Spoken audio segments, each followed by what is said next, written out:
All hell is breaking loose right now in Moscow as Ukraine's President Zelenskyy just unleashed another massive drone swarm hitting targets in that Moscow region. Look as the fire continues to spread in the Moscow Oblast right there. The main target was the Wildberries logistical facility right there. Wildberries is like Russia's Amazon, if you will. It's believed, however, that the logistical facility there, and that's the biggest one in Russia right there, is used also for military purposes. And Zelenskyy has said since Russia targeted logistical facilities in Ukraine targeting this Wildberry logistical facility right there, this massive warehouse, multiple football fields, long and wide, and you can see what it looks like. I want to bring you the images there, and then I want to talk about some of the other strikes that are taking place because Ukraine's unmanned system forces hit 12 more of Russia's Shadow Fleet vessels in the Black Sea in the past 24 hours. Also, the Tu-95 strategic bomber at Engel's military base in the Saratov region in Russia was also hit by Ukraine right now. And then also I want to talk about the fact that Russia is striking in Kyiv. Russia continues to strike in Zaporizhia. Russia continues to strike throughout Ukraine as well. Hell is breaking loose in the region over there. Of course, the United States has escalated its war against Iran, and the U.S. committing all of these war crimes there. You have Iran responding as well. U.S. striking desalination facilities in Iran, Iran striking desalination facilities in Arab nations. So you have the entire world engulfed in a war right now.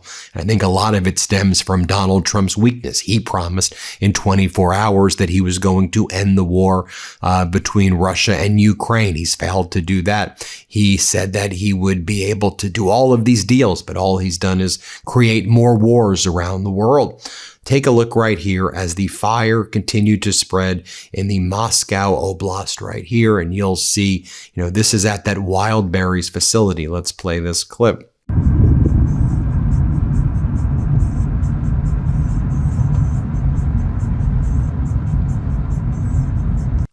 Pan back a little bit and you can see the Ukrainian drones attacking the oil depots in the Moscow Oblast as well. Some oil depots being hit, the Wildberries facility being hit. Let's show you what went down there.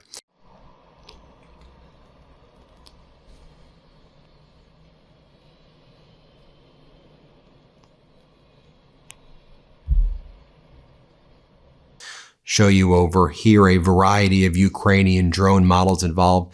Hat tip to my friend Jay in Kyiv.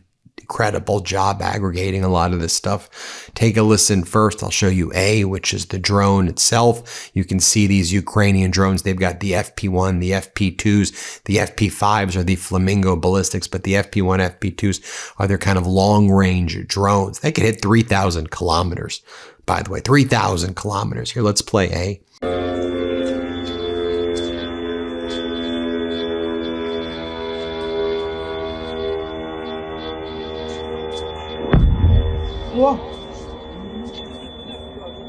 Now I'll just show you B right here so you can see what it looks like with that Wildberries facility completely engulfed. Here, watch for yourself.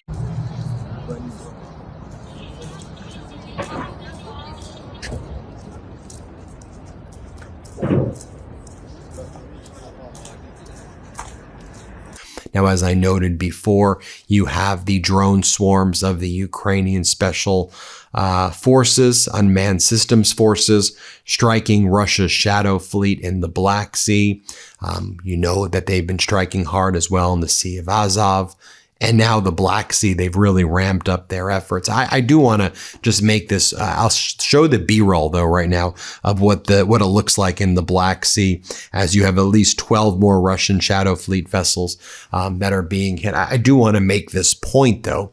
At a time where the U.S. strategic reserves have hit tank bottom, at a time where the Strait of Hormuz is shut down, it appears the Bab el-Mandab Strait is going to be shut down as well soon by the Houthis working with Iran as the Trump regime is threatening the ground invasion I talked about earlier. Now we're seeing, the escalation between Russia and Ukraine striking back hard, but that also means less oil supply, just, logistically as well. And so we're in a situation in uncharted territory. And again, this is what happened when you have a madman, a psychotic loser like Donald Trump in charge. So you saw the B-roll right there, what everything looks like in the Black Sea. Now, you take a look at what some of these military bloggers in Russia are talking about, and they are confirming that the Tu-95 strategic bomber destroyed by Ukraine. I have no good news for you about the Tu-95. Of course, you can argue, it's what they were texting each other, that people are alive, and that's the main thing. That is indeed the main thing. It's just we no longer build such an aircraft. We haven't built them for a long time. The Tu-95 is the, one of the bombers that is vaunted, exalted in Russia. The SBU long-range drones destroyed a Russian Tu-95 strategic bomber. The drones flew roughly 800 kilometers to the target. According to preliminary data, the aircraft suffered critical damage with its tail section completely torn off. Let me share this clip with you as well, though. This right here is of a almost vertical man-pad launch on the Russian jet-powered Shahed. So what you're going to see here is a Ukrainian defender, the Russian Iranian Shahed, going to try to find its target in Ukraine. And you'll see the kind of almost vertical man-pad shooting the Shahed. You can see for yourself here. Let's play this clip.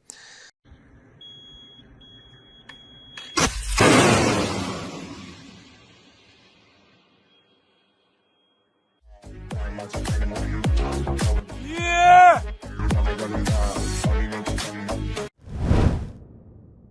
I've talked about OneSkin before, and I'm genuinely glad that we get to work with them because it has become part of my daily routine. I've been using the OS1 moisturizer, and what really stands out is how my skin feels. It's smoother, stays hydrated, and over time, I've noticed it just looks healthier. It doesn't feel like another product that gives you a quick cosmetic effect, then disappears. It actually works differently than the other skincare I've tried.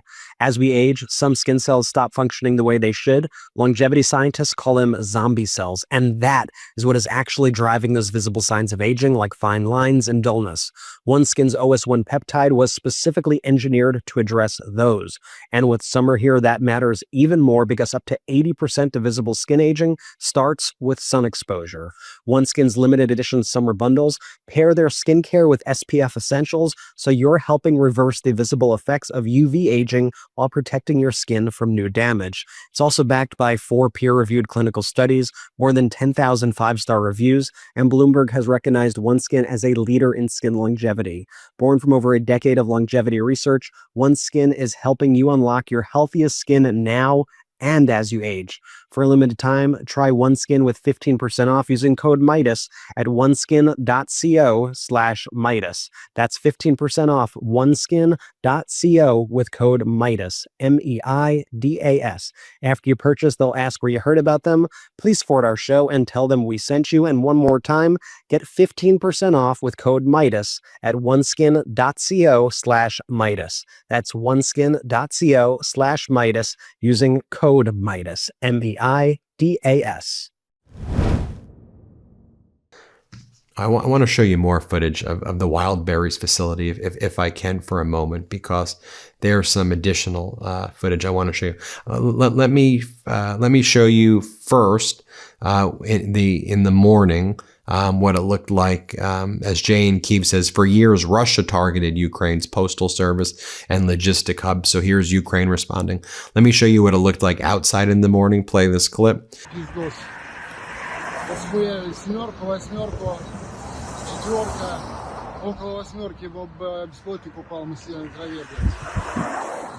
Now let me show you this truly terrifying footage in the evening of the Wild Berries warehouse. It's in the Tambov region during the explosions. You can hear the explosions. You can see the workers running as these Ukrainian drones are striking it. Here, let's play this clip.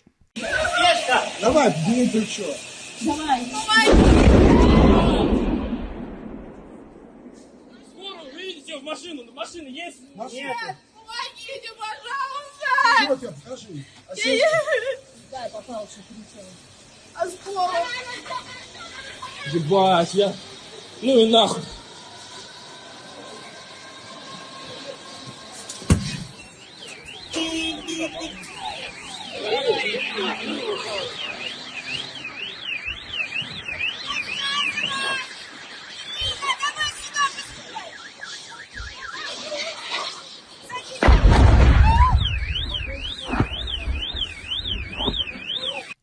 Also, the Russian markets are crashing right now. All international markets are crashing right now. Sadly, we've saw South Korean market, China market, U.S. had an awful week. Russia stock market, though, absolutely crashing.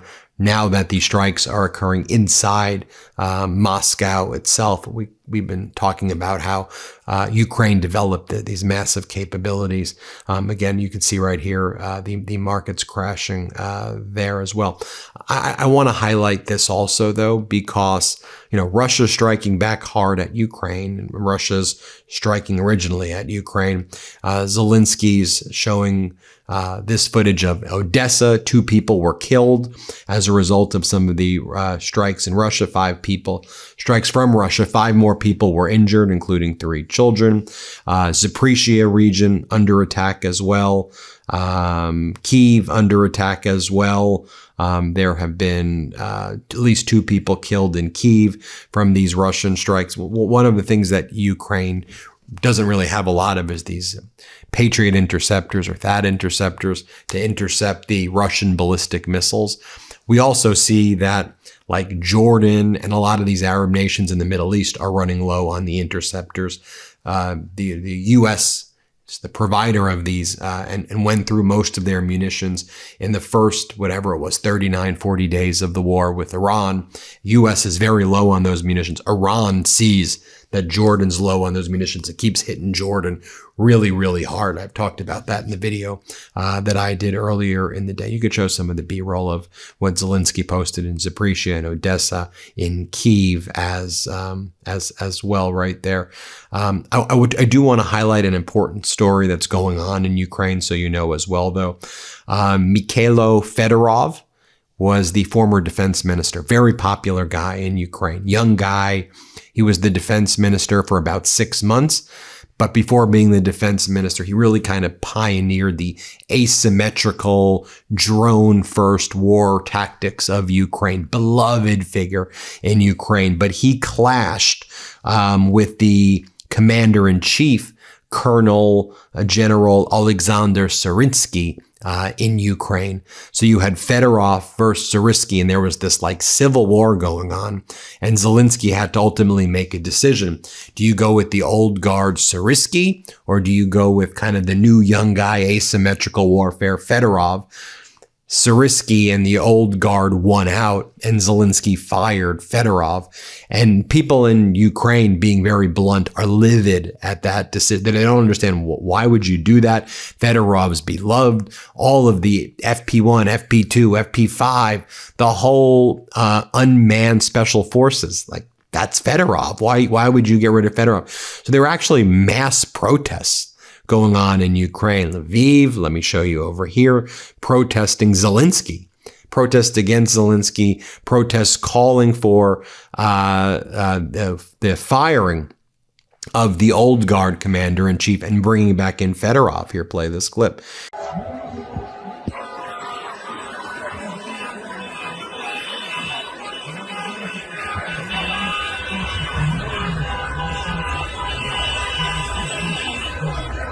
Here, look at these massive protests in Kyiv, supporting Fedorov and protesting the decision to fire Fedorov.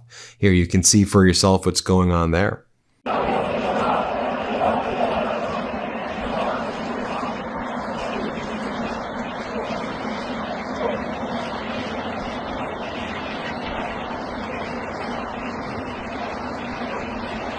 Yeah, so that's a big development that we need to follow as well, which we will, of course, here on the MeidasTouch Network. Leave it at that for now.